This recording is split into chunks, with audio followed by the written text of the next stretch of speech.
Hola, hola. Aparecemos cada 15 días, los viernes. La gente de KB Canem. Hola, probando. 1, 2, 1, 2. Se me oye, se me siente, se me sigue. Me va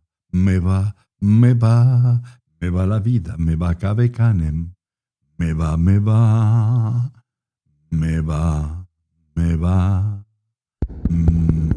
¿Qué pasa? ¿Este pájaro de qué película sale? ¿De Ben-Hur? Un poco de respeto, camarada. Que tengo una edad. Vamos terminando las pruebas, que ya empezamos. Vamos terminando. Yes, I do. My tailor is rich. O te callas o te callo.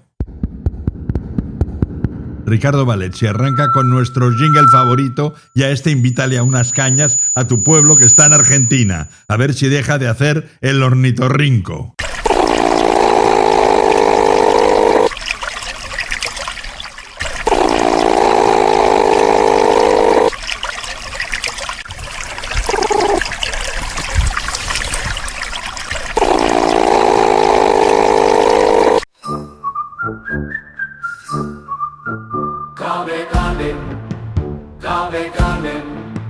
KB Canem, el podcast de Roma que vale un imperio, con Charlie y Diego. KB Canem, el podcast de Roma que vale un imperio, con Charlie y Diego. KB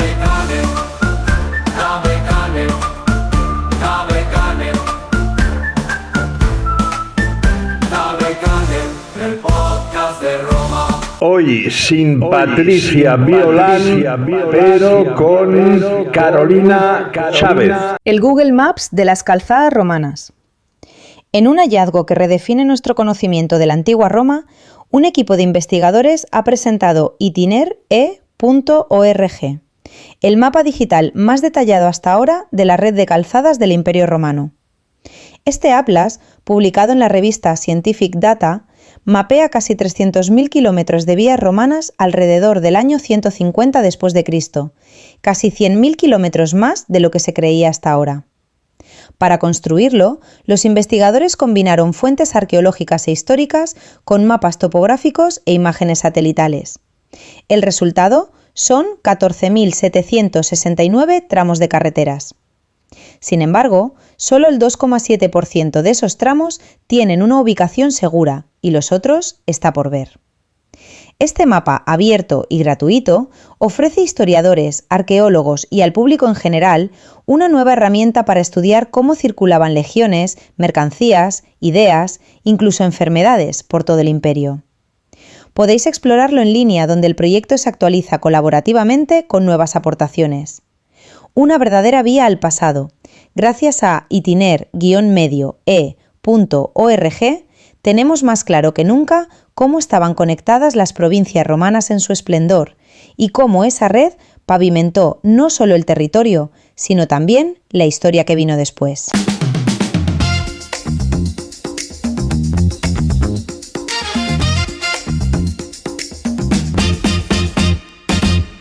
El barco romano de Ses Fontanelles.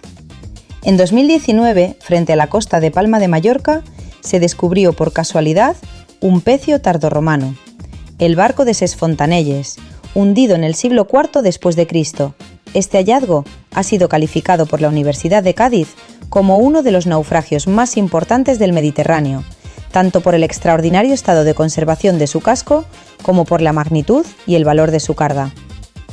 Entre noviembre de 2021 y febrero de 2022 se excavó de forma integral su cargamento, bajo el paraguas del proyecto Arqueomayornauta, una iniciativa conjunta de las universidades de Cádiz, Barcelona y Baleares, junto al Consell de Mallorca. Se recuperaron cerca de 300 ánforas, algunas intactas, muchas fragmentadas, con inscripciones pintadas, los llamados tituli picti. Estos rótulos, junto con restos del contenido original, proporcionan una ventana casi única al comercio marítimo tardorromano. El cargamento era mixto: salsas de pescado fermentado, llamadas genéricamente liquamen, aceite, vinos y mostos usados para conservar fruta, entre otras mercancías. La estructura naval del barco, de aproximadamente 12 metros de eslora por 6 de manga, se ha preservado gracias a las condiciones especiales del fondo marino. Su situación actual es delicada. Yace a unos 60 a 65 metros de la costa, a solo 2 metros de profundidad. Está expuesto a temporales y al riesgo de expolio humano. Por ello, las autoridades estudian su extracción para su conservación, restauración y eventual musealización.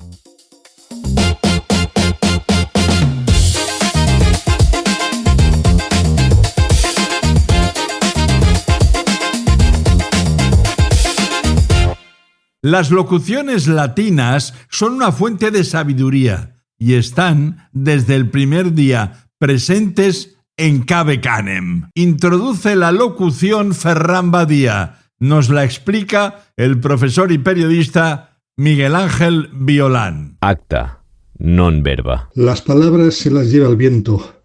Son los hechos los que quedan y los que demuestran cosas. Los refraneros contienen muchas muestras de adagios que ensalzan el poder del ejemplo ante el carácter a menudo efímero de las palabras. Por sus obras los conoceréis, dice la Biblia.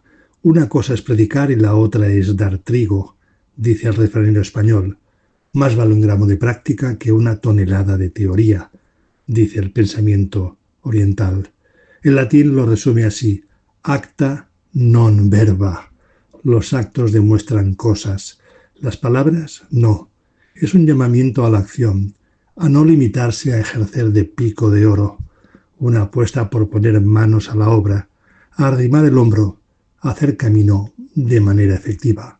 Acta non verba. Y tú me preguntarás, ¿la carne de Roma, la carne, qué tal es? ¿Usted?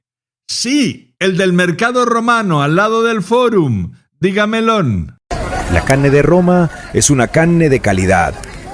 Yo la vendo en el mercado y vendo cantidad. La carne de Roma es buena, tierna y no es broma. La carne de Roma es buena, tierna y no es broma. La carne de Roma es buena, tierna y no es broma. La la la la la la.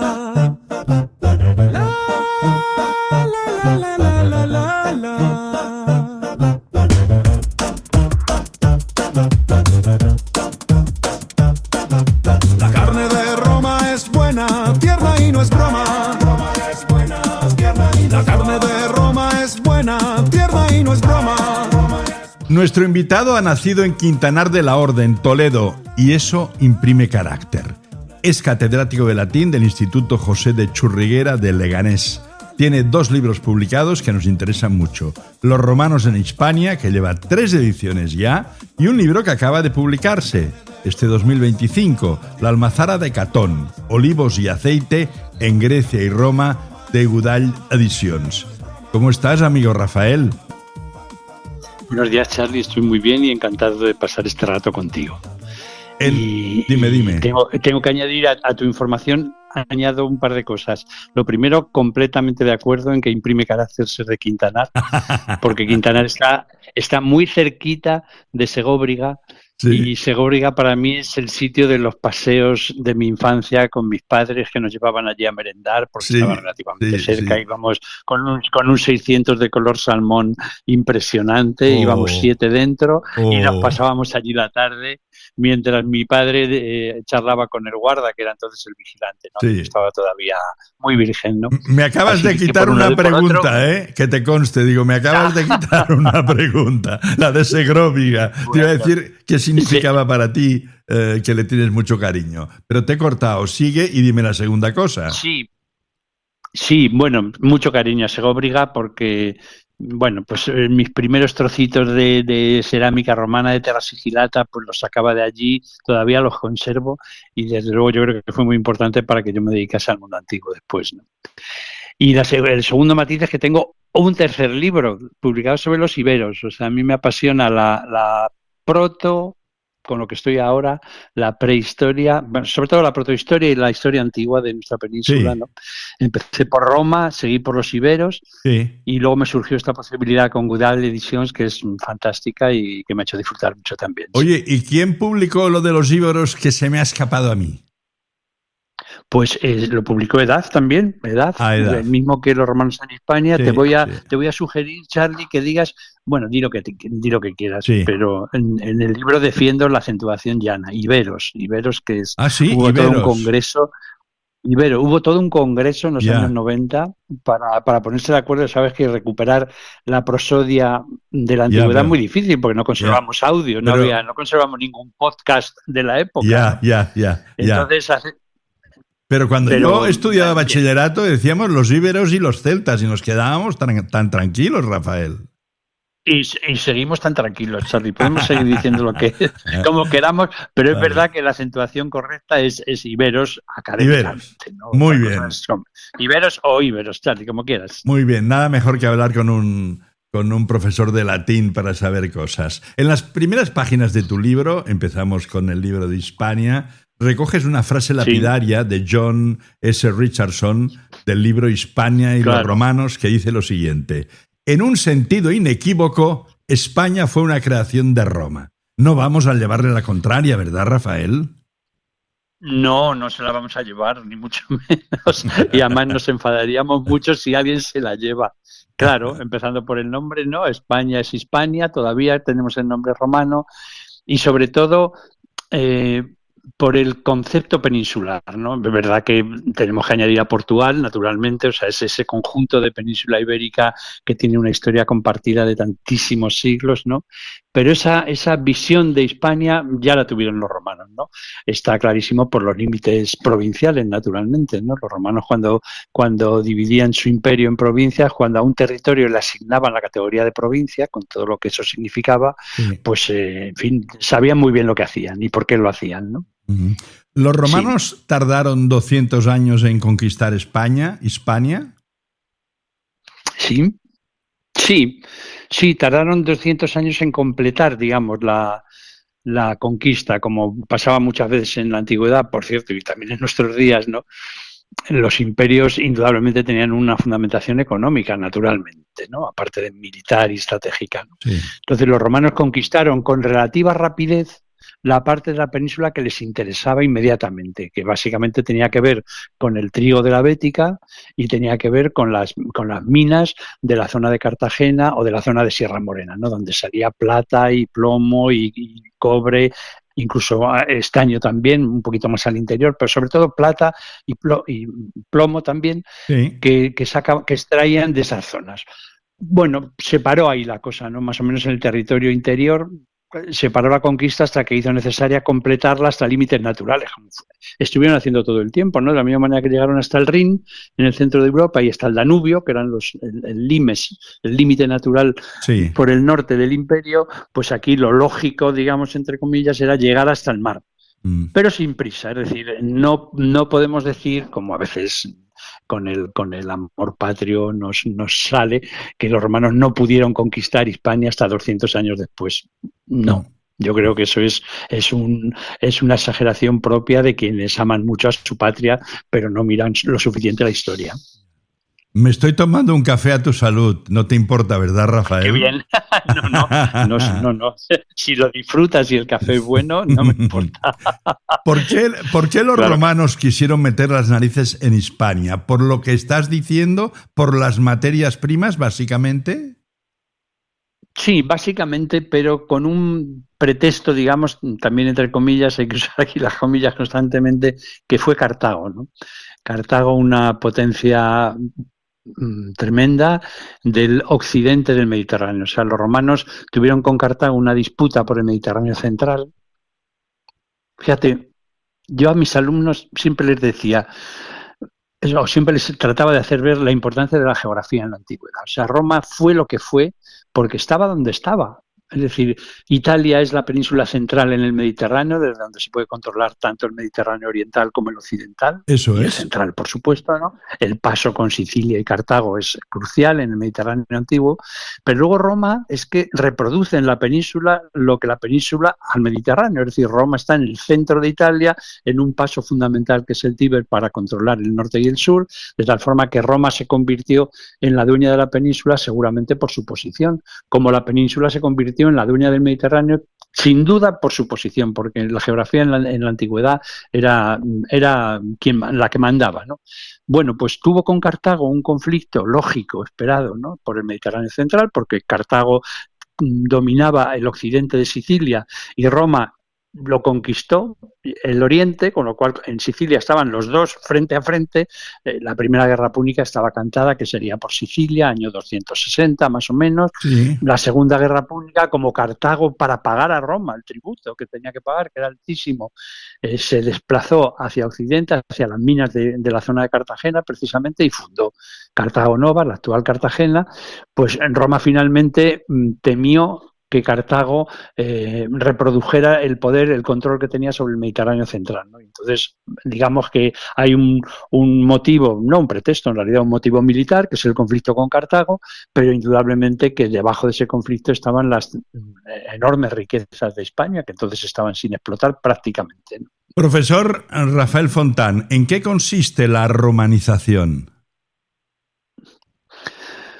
Bueno, pues la romanización es básicamente el traslado a todo el territorio mediterráneo de los principios, los esquemas de gobierno y de organización administrativa que regían en Roma, por un lado, y luego un proceso de aculturación que, como hoy se subraya tanto, era doble, ¿no? Es decir, Roma aprendió de todos los pueblos que tenía bajo su poder, recibió de todos los pueblos que tenía bajo su poder no solamente bienes materiales, sino también culturales, ¿no? Y se produjo ese movimiento de ida y vuelta por el que Roma, la Roma final, la Roma del Imperio, no tenía nada que ver con la Roma original, la Roma de pastores y campesinos que estaban instalada en las orillas del Tíber. Y a su vez Roma hizo un poco a su imagen y semejanza el imperio. Claro, fíjate, Charlie, que es impensable, por eso me he parado no porque esté tomando café, sino para pensar lo que iba a decir, ¿no? Bien hecho. Fíjate, ¿tú te imaginas en el trono del Reino Unido a una persona procedente de la India? Pues no. ¿Del Imperio Británico? No. No, ¿verdad? No. Sin embargo, en Roma sí. En Roma los habitantes del Imperio, es verdad que poco a poco, es verdad que no de la misma manera, pero el modelo de Roma, o sea, Mérida, por ejemplo, era muy parecida a Roma, en todo, en organización, en funcionamiento. Roma quería que todos fuesen como ellos, ¿no? Ella mandaba, por supuesto, pero exportaba no solamente el poderío militar y la exacción económica, digamos, sino también lo que podemos llamar su mundo más espiritual, más cultural, más... Y yo creo que ese es un modelo que yo diría que no se ha vuelto a repetir, ¿no? Es decir, la romanización es la implantación en el conjunto del Mediterráneo de los principios que regían en Roma, empezando por la lengua que estamos utilizando tú y yo ahora, ¿no? Rafael, 3 emperadores de origen hispano, indica lo que tú estás diciendo. Claro, claro, efectivamente. Es decir, esta cosa que oímos tanto en Estados Unidos, ¿no? De que cualquiera puede llegar a presidente, por cierto que es obvio, visto lo visto, que cualquiera puede llegar a presidente. Sí, totalmente. Claro. Pues en Roma era así realmente, claro, es verdad que no cualquiera, tenías que ser rico, para empezar tenías que ser muy rico. Punto primero, pero en eso Roma avanzó, no digo que poco, porque avanzó mucho, ¿no? Pero es verdad que era una sociedad tremendamente clasista, esclavista, por supuesto que sí. Yeah. Pero es verdad que un rico de la Bética tenía casi las mismas posibilidades que un rico de Roma de llegar a emperador. Bien. O sea, la prueba está pues, en emperadores como Trajano, como Adriano. Sí. Y Teodosio, sí. ¿No? Sí. Claro, Oye, claro. Emérita, Augusta, Tarraco y Córdoba fueron los ejes de Roma en Hispania, ¿verdad? Sí. La división... Hispania empezó siendo 2 provincias, dos provincias además muy... Es curioso, ¿eh? Una provincia mediterránea, fíjate qué curioso, Charlie, la Hispania, que en latín se llama Hispania Citerior si la pronunciamos con la fonética castellana, ¿no? Sí. Citerior Sí. es la Hispania que mira al Mediterráneo. O sea, si cortamos Hispania por una diagonal, que va desde Coruña, digamos, hasta Murcia, Sí. toda la costa mediterránea hasta prácticamente Almería, ¿no? Era la Hispania Citerior, que en latín quiere decir la Hispania que queda más cerca viniendo de Roma, naturalmente, ¿no?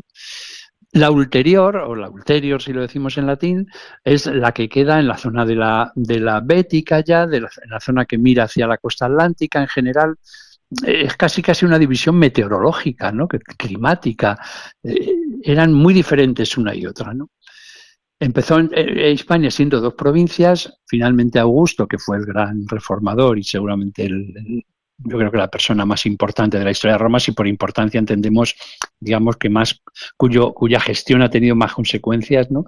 Pues la dividió en tres, que también tiene mucha lógica: la Bética, donde estaba Córdoba, donde estaba el Guadalquivir, que era el eje, el Guadalquivir, Tarraco, que era el puerto importante más cercano de Roma, ¿no? Para lo que sería la segunda provincia, para la tercera, la tarraconense, ¿no? Para la tercera, que era Lusitania, pues Mérida, justo al lado de un río, ¿no? Otra vez es la geografía la que manda, ¿no? En el caso de Tarraco, el puerto, Sí. en el caso de Córdoba y de Mérida, también los puertos, porque por ahí es por donde entraban las mercancías, ¿no? Por el Guadalquivir y por el Guadiana, ¿no? Rafael, ¿qué emperadores romanos de los importantes, podemos asegurar que pisaron suelo hispano? Julio César sí, ¿no? Julio César sí, tuvo aquí una guerra contra Pompeyo. Uno de los escenarios de la guerra contra Pompeyo fue aquí. Augusto también sabemos que estuvo aquí, que estuvo en Tarraco. 2 años viviendo en Tarraco. Sí. Eso es. Sí, sí.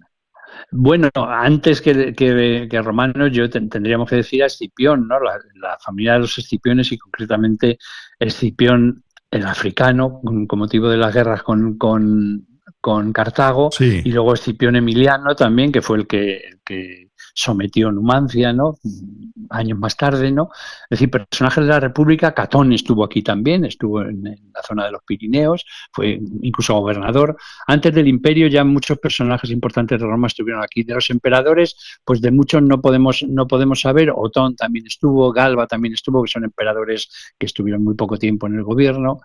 Y luego, por supuesto, del grupo de los hispanos, pues todos ellos, ¿no? Era una provincia muy importante, sobre todo la Bética, ¿no? La Bética era una provincia senatorial, era una provincia gobernada directamente por el Senado, porque era una fuente de riqueza y también de cultura, ¿no? Los romanos, la romanización que me preguntabas antes, sí. por la que me preguntabas antes, sí. Empezó por la Bética, porque la Bética era una región muy culta ya, ¿no? O sea, los iberos habían logrado un nivel de civilización. Sí, en fin, civilización es un término hoy en discusión, pero creo que sirve para esta conversación, ¿no? Los iberos, mientras el resto de Hispania, todo el interior, por supuesto el norte, era un territorio ágrafo, un territorio sin escritura, un territorio de pequeñas aldeas dispersas, ¿no? Sin conocer verdaderamente el concepto de ciudad como formato de convivencia, digamos, ¿no? Y por supuesto el concepto de ciudadanía, ¿no? Que es algo que Roma generalizó, ¿no? Bueno, pues yo creo que se me ha ido un poquito el hilo. La cuestión es que en la zona de los iberos, costa mediterránea y sur de Hispania, ¿no? Era algo perfectamente implantado, ¿no? Eran territorios con escritura, eran territorios con moneda, con comercio, con ciudad, con división social, con jerarquía política, y ahí fue muy fácil para los romanos entrar, ¿no? Los romanos en Hispania, ahora hago una anotación que te va a gustar, tienen un apartado de gráficos y fotos muy trabajado. Eso siempre se agradece en un libro, ¿no? Sí, yo creo que sí. Yo creo que sí, que es algo que Edad cuida mucho en sus libros, y es un poco lo que hablábamos antes de empezar, ¿no? A propósito del cabe o el cabue, ¿no? Sí. A mí lo habrás notado, ¿no? Fuera de entrevista, lo del cabue canem o el cabe canem, sí. Porque eso solo lo hemos escuchado tú y yo. Eso es. Sí, es verdad. Sí, pero nos hemos puesto de acuerdo rápidamente. el hacer libros, el practicar este tipo de divulgación, digamos, fundada, ¿no? Divulgación rigurosa, ¿no? En la que yo admiro tanto a los escritores anglosajones en general, sobre todo de Inglaterra, ¿no? Del Reino Unido, ¿no?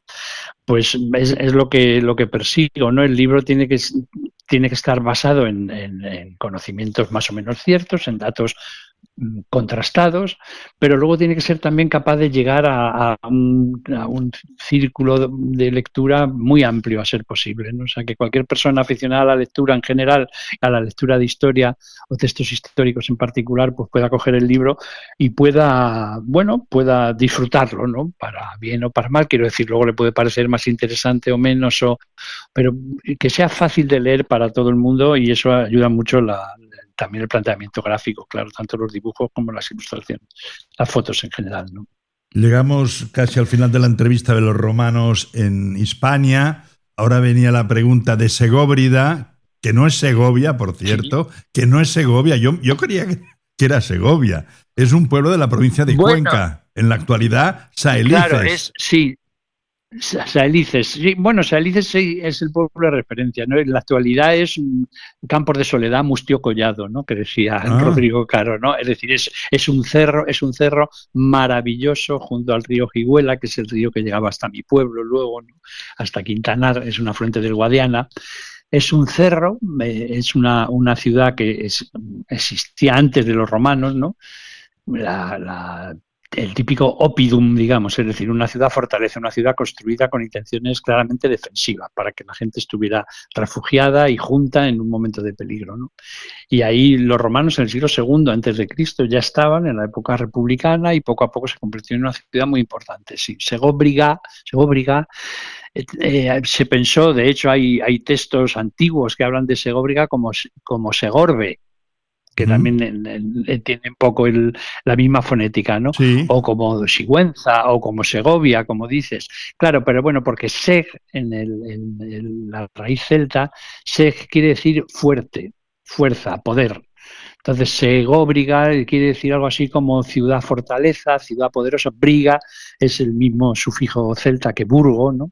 Que es ciudad, sí. Digamos, emplazamiento humano, no me refiero a ciudad como modelo, sino bien grupo, establecimiento, en este caso con el prefijo se, que significa fuerza, ¿no? Y es relativamente frecuente en denominaciones de origen celta que aparezcan tanto la terminación briga como el prefijo seg.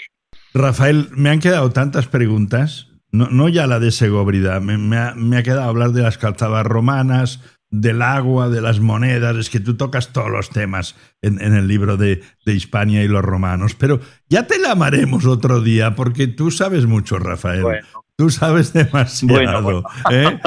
Oye, que encantado. Que tenemos mucha curiosidad, Charlie. Encantado yo, muchísimas gracias, te agradezco el interés. Gracias por todo y ya hablaremos, porque también hay que hablar de tu libro La Almazara de Catón, de Gudall Ediciones. Pues hasta cuando quieras, Charlie, un placer. Charlie, dime, querido, ¿estás casado? ¿Tienes hijos? ¿Quieres de la dinastía Julio-Claudia o de la Flavia? ¿Por qué no nos vamos de finde a la costa de Ostia? ¿Te parece?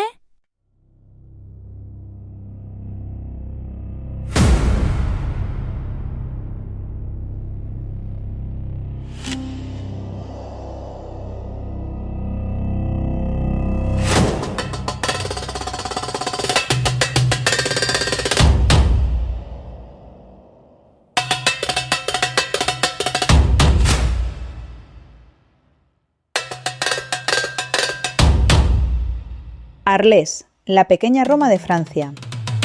En el sur de Francia se encuentra Arles, conocida como la pequeña Roma, recientemente destacada por su excepcional patrimonio romano. Sus monumentos, como el Teatro Romano del siglo I a.C., las murallas antiguas y la necrópolis de Aliscamps, reflejan un trazado urbano innovador de la época imperial. Estos vestigios forman parte del sitio Monumentos Romanos y Románicos de Arles, declarado Patrimonio de la Humanidad por la UNESCO, y subrayan la persistencia de la herencia romana en la Europa moderna. Arles, más allá de su belleza turística, es un testimonio tangible del legado urbano y arquitectónico de la antigua Roma que sigue vivo siglos después.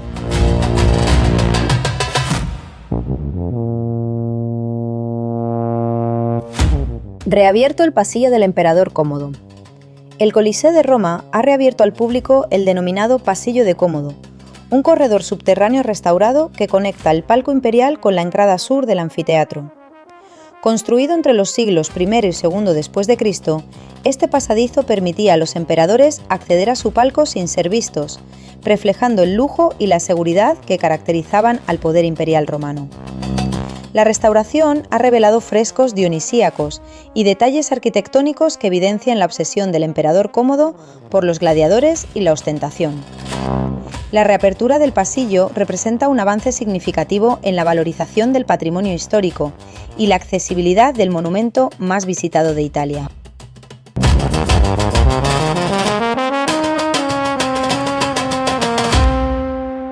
Este es un podcast rompedor. Ya sabemos que los créditos del equipo van al final, pero nos encanta romper las dinámicas. ¿Por qué tienen que ir los créditos al final? O irán antes del final, en medio, como el del medio de los chichos. Nos gusta romper esquemas. Esquemas, esquemenos.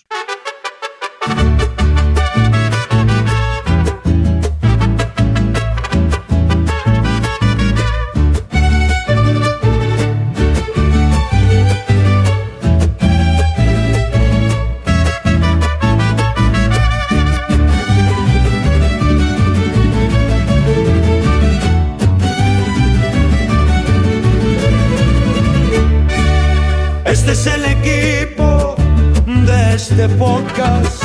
Profesores Tony Conejo y Miguel Ángel Violán, Rosa María Costa, Patricia Violán, Ferran Badía y Ricardo Valezzi. Cuadro de actores y actrices de Cuidado con el Perro Orquesta, Sinfónica de Cave Canem con el maestro Marcus Sinfoniu. Siempre de guardia el Perro Gladius. Cave Canem es un proyecto de Charlie Diego para la RCPW. Que el perro no te muerda el trasero.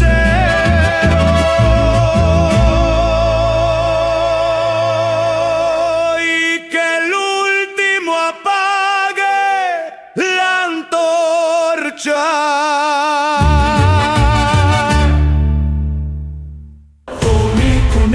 Y las curiosidades de Roma y no van broma. Tony Conejo, explicaciones que van de la plebe a los emperadores, pasando por las legiones. Gracias, oh Tony Conejo. Seguro que si digo ¿saben aquel que diu? A muchos les vendrá a la mente el célebre Eugenio. ¿Cuántas veces nos hemos reído con él? ¿Cuántos chistes debió explicar a lo largo de su vida? Pero lo de contar chistes no es una cosa moderna, pues es parte intrínseca a la condición humana, quizás desde sus mismos orígenes. Y claro está, Roma no es una excepción. Sí, los romanos, a pesar de su fama de seriedad y disciplina, se reían, y mucho. Y como nosotros a menudo lo hacían a costa de políticos, de eruditos presumidos o de la vida cotidiana. Sin ir más lejos, el célebre escritor Marco Valerio Marcial, que por cierto era natural de Bilbilis, la actual Calatayud, nos recordaba la segunda mitad del siglo I después de Cristo que el humor era parte esencial de la vida literaria. No en balde, en uno de sus epigramas escribió: «Ríe el lector si el chiste es bueno, si no, el poeta será quien lo haga». Una manera elegante de decir que si no gusta, al menos él se divierte. A los romanos les encantaban los chistes, sobre todo si eran cortos y un poco maliciosos. Incluso se conservan libros enteros de bromas, como el Filógelos, un recopilatorio del siglo IV lleno de situaciones absurdas y exageraciones. ¿Se acuerdan de los famosos chistes de Lepe? Muchos se centraban en personajes estereotipados: el intelectual despistado, el médico incompetente o el fanfarrón, incapaz de demostrar lo que dice. Veamos un par de ejemplos para hacernos una idea. El chiste del erudito despistado. Un hombre le dice a un filósofo: «Los vecinos dicen que tu burro es muy ruidoso». Y el filósofo responde: «Qué extraño, si yo no le he contado nada». O el chiste del médico poco fiable. Un paciente pregunta al médico: «¿Qué puedo hacer para vivir más?». Y el médico le dice: «Deja el vino, los baños calientes y las mujeres». Y el paciente le replica, ¿y si hago eso, viviré más tiempo? Y el médico contesta, no lo sé, pero se te hará eterno. Aunque estos chistes pueden parecernos simples, nos dan alguna pista de lo que hacía gracia a los romanos. La contradicción, la ironía y en especial la exageración. El humor era también una forma de afrontar tensiones sociales. En Roma, donde la vida podía ser dura y caótica, reír era una manera de sobrevivir. De todo ello nos habla la profesora Mary Beard en un libro que uno no puede dejar de leer, La risa en la antigua Roma. Pese a los 2000 años de distancia, aún podemos reconocer en estos chistes una cierta complicidad. Los humanos no hemos cambiado tanto. Nos sigue divirtiendo ver a alguien que presume sin motivo, a un profesional demasiado seguro de sí mismo o a un intelectual incapaz de aplicar la lógica al mundo real, como este otro que no tiene desperdicio. Un hombre calvo fue a visitar a un médico y le preguntó qué podía hacer para recuperar el pelo. El médico le respondió, la solución es sencilla, tienes que dejar de preocuparte. Y el calvo replica, de acuerdo, ¿pero eso hará que me vuelva a crecer el pelo? Y el médico contesta, no, pero al menos ya no tendrás que preocuparte por perder más. En definitiva, el humor romano nos recuerda que la historia no es solo batallas, política e imperios, también es risa. Y si los romanos podían encontrar motivos para hacerlo, pues nosotros también. Bueno, pues nada, esto es todo, amigos. Como decía el cerdito de los dibujos animados de la Warner Bros. Dentro de 15 días, más. Ni más ni menos, ni más ni menos. Eso es todo, amigos.